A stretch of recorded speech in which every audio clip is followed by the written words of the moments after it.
자, 고영태. 그가 호스트바를 다녔다고 협박해라. 바로 최순실의 지시가 있었다는 증언이 나왔습니다. 자, 관련된 영상들, 음성들 굉장히 많은데요. 먼저 고영태 씨와 김수현 씨의 녹음 음성부터 하나 들리겠습니다. MBC가 보도한 것 저희가 얻은 건데요. 이걸 보면 고영태가 재단을 다 차지하겠다는 의지가 다시 한번 드러나는 것 같습니다. 전에 음성이 나왔을 때 고영태 씨는 농담이라 그랬거든요. 과연 이 음성도 농담인지 모르겠습니다. 들어보겠습니다. 내가 저기 재단으로 부사무총장 그걸로 나를 들어가야 될 것 같아. 그래서 사무총장 다니다가 딴 사람 앉혀놓고 거기 다 우리가 장악하는 거지.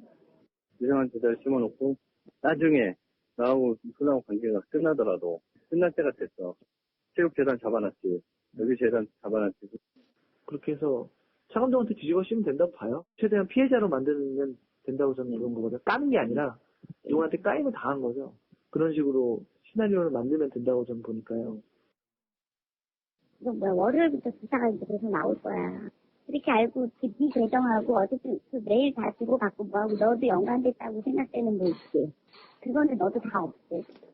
해제하고 그거를 유심히 꼬라서 찢어버리고 그 전화기를 그냥 어디 한강 같은 데다가 던져버리라 그러더라고. 이 말이 김도혁 기자 굉장히 구체적이네요. 네, 그렇습니다. 그렇다 보니까 확실히 그 고영태 씨가 일전에 말했던 것처럼 어떤 단순히 농담이라고 여겨지지 않는 부분이 있어서 지금 현재 그 탄핵을 반대하는 대통령 그 대리인단의 입장에서도 이것을 굉장히 중요한 증거로 삼고 있는 상황입니다. 저게 전체적으로요, 녹음 파일이 2,391개나 되거든요. 네. 그거를 이제 검찰이 계속적으로 갖고 있다가 뒤늦게 박근혜 대통령 대리인단이 요청을 하니까 이제 헌재가 달라고 하니까 박근혜 대통령 대리인단이 달라고 할 때는 안 주다가 헌재가 내놓으라고 하니까 내놓은 거거든요. 네. 근데 저 중에 한 1,500개가 대부분이 지금 나온 것들하고 같이 연관돼 가지고 어떻게 해서 내가 즉 고영태가 저기 있는 것들을 좀 네. 장악을 해서 돈을 좀 빼먹을까 하는 그런 것들과 관련이 돼 있는 겁니다. 네. 그러니까 박근혜 대통령 대리인단 쪽에서 보면은 이런 것들을 하려고 하다가 잘 안 되니까 최순실 씨 이 사건을 터뜨린 거 아니냐. 네. 제가 보기에도 상당히 그런 가능성은 많이 있다고 봅니다. 다만 그런에도 불구하고 최순실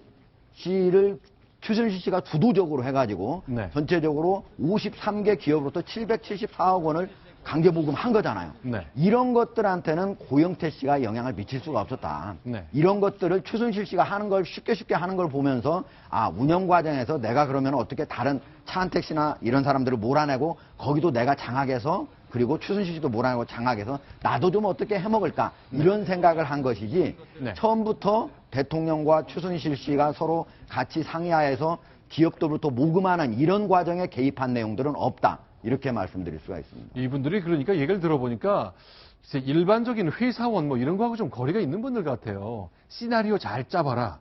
그리고 다 뒤집어 씌워라. 그리고 우리가 당하는 모습을, 까이는 모습을 보여주자. 글쎄요.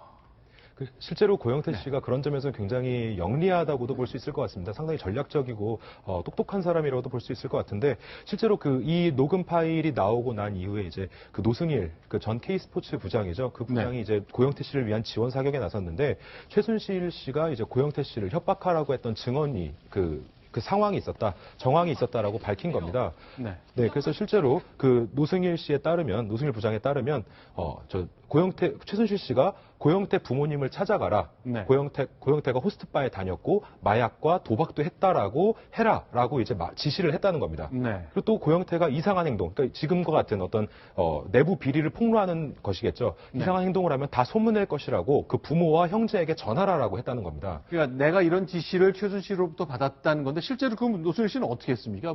뭔가 행동을 했습니까? 네, 실제로 최순실 씨가 저 말을 했을 때 네. 노승일 부장은 알았다라고만 대답을 하고 이제 말려고 했다고 하더라고요. 네. 하지만 이제 그 바로 옆에 있던 지금 그 녹취록의 당사자죠. 네. 김수현 고원그룹 대표가 네. 그 최순실 씨의 옆에서 최순실 씨의 지시를 노승일 부장에게 해라라고 계속 끊임없이 보고를 하면서 강요를 했다고 합니다.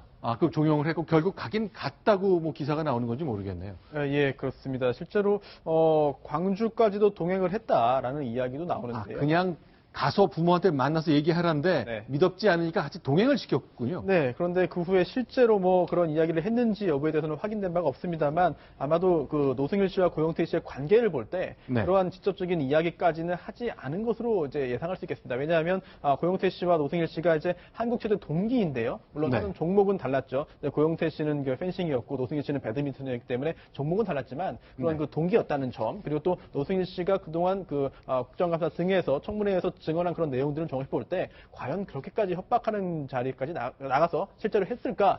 그렇지 않았을 가능성이 충분히 있어 보입니다. 네. 네, 그래서 실제로 아까 김수현 부장이 네. 동행을 해서 광주에 같이 내려갔다고 합니다. 네. 아까 앞선 내용을 좀 더 풀어서 설명을 해보면, 그래서 노승일 부장이 고영태 씨의 아버지를 만났고, 친형도 만났는데, 실제로 그 아버지를 만난 자리에서는, 고영태 씨가 뭐 마약을 했고, 도박을 했고, 그런 얘기를 하진 않았고, 단순히 선물만 드리고 나왔다고 진술을 했고요. 그리고 또 고씨 형도 만나야 된다라고 얘기를 해서 거기서 만나서, 거기서 또 다시, 선물을 주는 그런 형태로만 진행이 됐다고 합니다. 김 씨가 이제 김수현 씨가 실제로 노승일 부장의 그 행위, 고영태 씨가 이런 일을 했다라는 것을 밝히지 못한 거를 인지하지 못한 이유는 실제로 아버지와 형을 만나는 자리까지는 동행을 하지 않았기 때문인 것으로 밝혀졌습니다. 자, 그럼 큰 틀에서 좀 이해를 해봤으면 좋겠습니다. 그러니까 대통령 변호인단으로서는 일단 뇌물 아닌 걸 확인해야 되고 싶을 것 같고요. 예. 그 다음에 지금까지 이렇게 왔던 여러 가지 진술들이 있는데 고영태 이 사람이 원래 이렇게 나쁜 뜻을 갖고 있었던 사람이기 때문에 믿을 이유가 없다라면서 증거력을 좀 떨어뜨리고 싶겠군요. 그렇죠. 즉 다시 말하면은 네. 지금 가장 핵심은 53개 교에서 774억을 결국은 두 재단을 만든다고 해서 가져온 거 아닙니까? 강제 모금을 한 거 아니겠습니까? 네. 거기에 가장 핵심에 최순실 씨하고 박근혜 대통령이 있는 거군요. 네. 그런데 그거를 폭로한 가장 첫 번째 사람이 고영태인데 네. 고영태의 기본적인 자질, 네. 자질을 가지고 처음에는 뭐 만이라고 나오지 않았습니까? 마약 전거 있었다는 예, 기사가 그거는- 있었는데 그것도 사실이 예, 아닙니다. 고영태 씨가 다 부인을 했죠. 그리고 그거에 대해서 박근혜 대통령 대리인단이 제대로 반박을 못했죠. 네.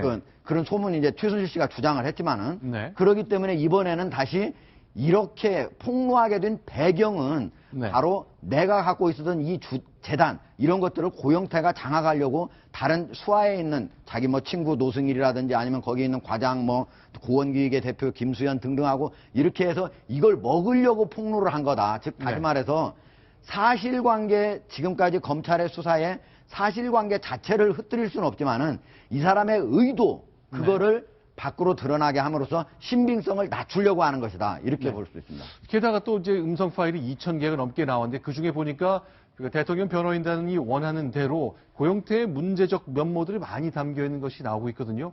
더 검사해보자. 왜 이거 지금까지 공개하지 않고 있다 이제야 이런 것이 물밑에 나오느냐 여러 가지 문제 제기가 되고 있기 때문에 시간이 좀 지연될 수도 있다는 가능성. 그래서 3월 13일 이영미 헌재 재판관의 퇴임 이전 다 끝날지 그 가능성도 좀 거론이 되고 있습니다. 하나 더 소개해드리겠습니다.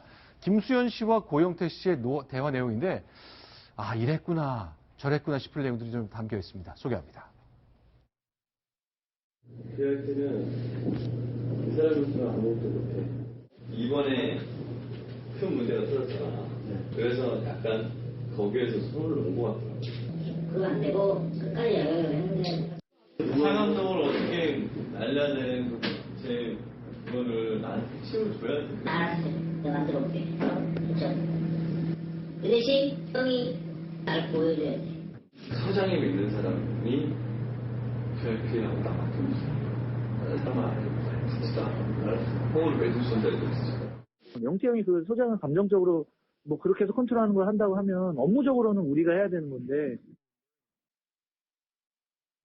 네. 그 태극기 집회에 나온 뭐 김진태 의원이라든지 윤상현 의원이 이제 판이 바뀌고 있다, 국면이 바뀌고 있다 이렇게 주장을 하고 있는 이제 근거 중에 하나가 이제 고영태 씨의 저런 그 녹음 파일인데요.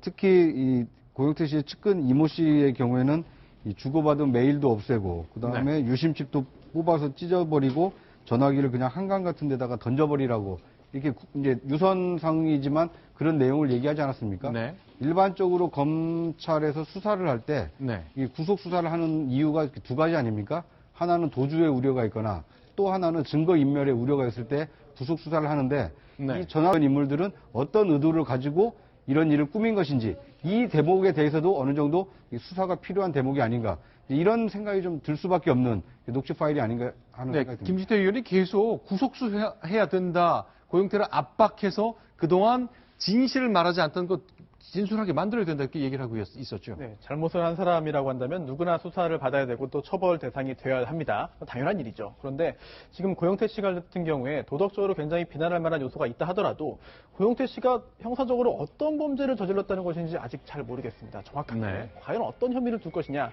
김진태 의원 같은 경우에도 고영태 씨가 나쁜 사람이기 때문에 구속하자, 수사하자라고 할 것이 아니라 구체적으로 어떤 범죄를 저질렀으며 그게 법조항에 어떤 그 범죄인지를 좀 적시를 해야지 좀 신빙성이 더 올라갈 것 같고요. 또 하나 잊어서는 안 되는 것이 고영태 씨가 나쁜 사람이라면 당연히 비난을 해야 됩니다. 비난받아야 하겠죠. 그러나 고영태 씨가 설령 그렇게 나쁜 사람이라 하고 비난 대상이라 하더라도 고영태 씨와 실제 최순실 씨의 행위는 분명히 나눠서 봐야 되고요. 또한 또 대통령의 행위 역시 나눠서 봐야 됩니다. 애초에 고영태 씨도 이렇게 불법적으로 형성된 재산에 대해서 욕심을 내고 뭔가 시도를 했다 하더라도 그러한 네. 재산이 형성되는 과정에서 범죄를 범한 사람이라고 한다면은 고영태 씨와 별개로 엄한 처벌을 받아야 되는 것은 마땅한 법리거든요. 이 부분에 대해서 혼란을 시청자분들께서도 하지 않으셨으면 좋겠습니다. 그렇죠. 이제 우리가 대통령 탄핵이라는 정말 초유의 사태를 맞아서 우리가 해야 될 것이 무엇이 증거이고 무엇이 아닌지, 무엇이 명백한 법 위반이고 아닌 것인지, 무엇이 정말 탄핵 사유가 되는지 아닌 것인지, 감정적으로 고영태 나쁜이 구속해야 된다. 감정적으로 대통령이 잘못했으니 물러나야 된다가 아니라 그 헌재와 법원이 아주 엄밀히 가리는 그 학습 과정이 있는 겁니다. 잘 지켜봐야 되겠습니다. 예. 제가 알기로는 저 녹음 파일 2391개에 있는 내용은 검찰에서 이미 다 스크린을 한 걸로 알고 있고요. 네. 저런 여러 가지 짜긴 했는데 실제 모의는 했지만은 네. 실행에 이르지 못한 것으로 그래서 어떤 처벌로까지 이어지지 않았던 걸로 알고 있고 저는 이거는 전체적으로 아까 그 녹음 파일에서 꼭 핵심은 아닌데 네. 상당히 제가 좀 주목하는 부분 마지막 부분에 어떤 네. 게 있었냐면 형이 소장을 감정적으로 컨트롤한다고 하면 이런 얘기가 있어요. 그게 소장은 이제 최순실 씨를 말하는 거거든요. 그러니까 고영태가 최순실을 감정적으로 컨트롤한다. 예. 그 얘기가 분명히 자기 측근한테 김수현이가 이제 고원기획 대표니까 그런 얘기를 과거에 했으니까 지금 이 얘기를 하는 거 아니겠습니까? 그렇겠죠. 그런데 고영태가 분명히 법정에서는 최순실하고 그런 관계를 완전히 부인했거든요. 네. 근데 주변 사람한테는 분명히 이런 얘기를 했다는 거를 보여주는 또 다른 대목 아닌가 이런 생각이 듭니다. 근데 감정적으로 컨트롤한다는 꼭 남녀 관계만 그렇게 되는 건 또 아니니까. 그렇죠. 예. 그렇죠.